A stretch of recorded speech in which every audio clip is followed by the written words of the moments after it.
میری بیٹی 6 دن کی انتقال کر گئی تھی۔ میں انہیں قرآن پاک پڑھ کر ہدیہ کرتی ہوں۔ مجھے کسی نے کہا کہ وہ تو بخشی ہوئی روح ہیں، آپ کسی دوسرے رشتہ دار کو ہدیہ کر دیا کریں جو انتقال کر گئے ہیں، کیا مجھے ایسا کرنا چاہیے؟ اللہ تبارک و تعالی ان کو نعم البدل اولاد نرینہ صالحہ عطا فرمائے۔ آمین۔ یہ بچے جو کم عمری میں انتقال کر جاتے ہیں، اپنے ماں باپ کے لیے، مسلمان ماں باپ کے لیے یہ باعث نجات بھی بن جاتے ہیں۔ اللہ تعالیٰ اس بچی کے ذریعے آپ کو بھی اخروی اجر و ثواب سے محروم نہ فرمائے۔ اچھا، اب جو مسئلہ پوچھا ہے کہ اس بچی کو ہم ثواب پہنچا سکتے ہیں یا نہیں، تو یاد رکھیں ایصال ثواب کرنا بلا شبہ جائز عمل ہے۔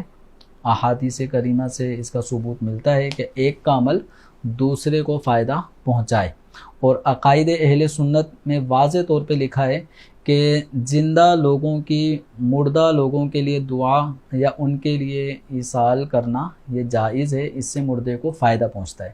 اب رہا مردہ میت جو ہے وہ دو طرح کی ہے، کچھ گناہ گار ہوتے ہیں، کچھ نیکوکار ہوتے ہیں، تو ایصال ثواب دونوں طرح کی میتوں کو کیا جا سکتا ہے۔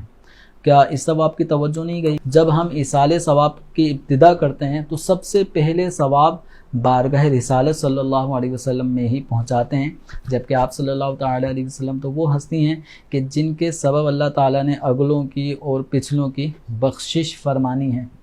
تو لہذا ایصال ثواب کے لیے بندے کا، جس کو ایصال ثواب کیا جائے، اس کا گناہ گار ہونا ضروری نہیں ہے، نیکوکار کو بھی ثواب پہنچایا جا سکتا ہے۔ جو نیک ہوتا ہے ہمارے ایصال ثواب اس کے درجات کی بلندی کا سبب بنتا ہے، اور اگر کوئی گناہ گار ہوتا ہے جس کو ہم ایصال ثواب کرتے ہیں، اس کے نامہ اعمال میں وہ ثواب درج ہو جاتا ہے، اس کے لیے کی جانے والی دعائیں بخشش کی وہ اس کے لیے بخشش کا سامان ہوتی ہیں، نجات کا باعث ہوتی ہیں۔ تو چھوٹی بچی یا بچے کو بھی ہم ایصال ثواب کر سکتے ہیں۔